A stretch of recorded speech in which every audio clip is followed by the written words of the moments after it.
Hello and good morning. This is your Uncle Sam. Welcome. Siya nga pala, ito yung ating topic ngayon ay yung paano pag-install ng roll-up Hi, door. this is your Yo-Yo Sam. Welcome to my channel. To all subscribers and non-subscribers, you are very much welcome. And if you have any comment, just go to the comment section of my channel. And thank you very much. Come on, let's go. Let's bolt. Up door in step by step. At ito yung mga tools na kailangan. Welding machine, welding rod, 2x scripts at saka blade ng roll-up door, GI pipe, 2 meters or more, and 12 mm square bars, 2 pieces,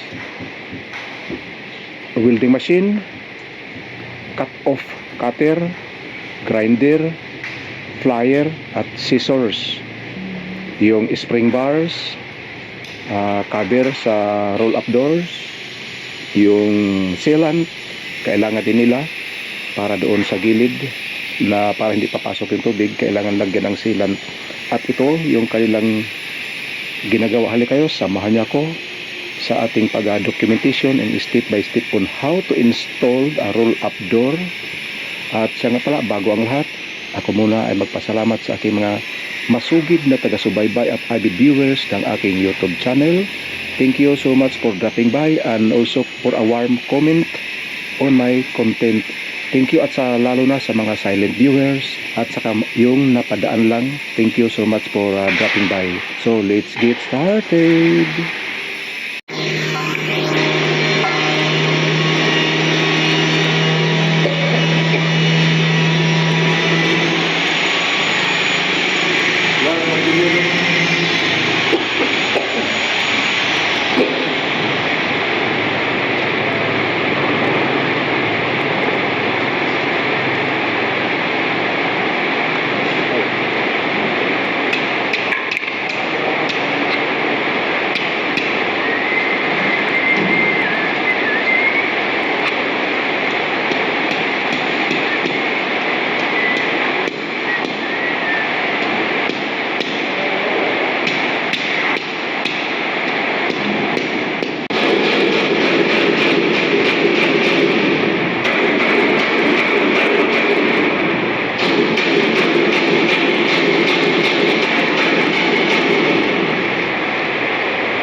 Iya.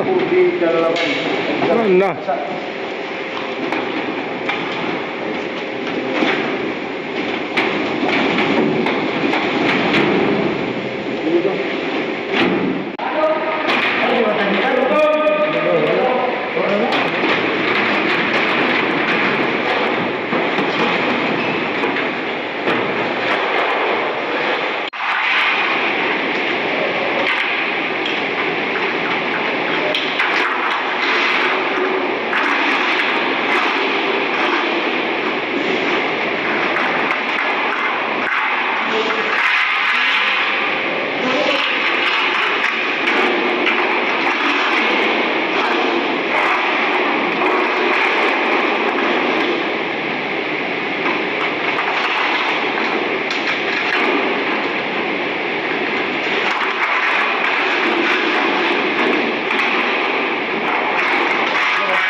Oh, daghan pala diha kay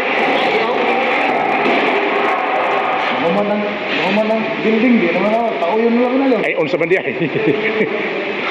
Ipakilo. Tao yun lang na. Manang galitan mo gamay gano'n. Oo, mao. Mugbo lang na siya. This is your Sam. See you on my next vlog and God bless us all. Bye-bye.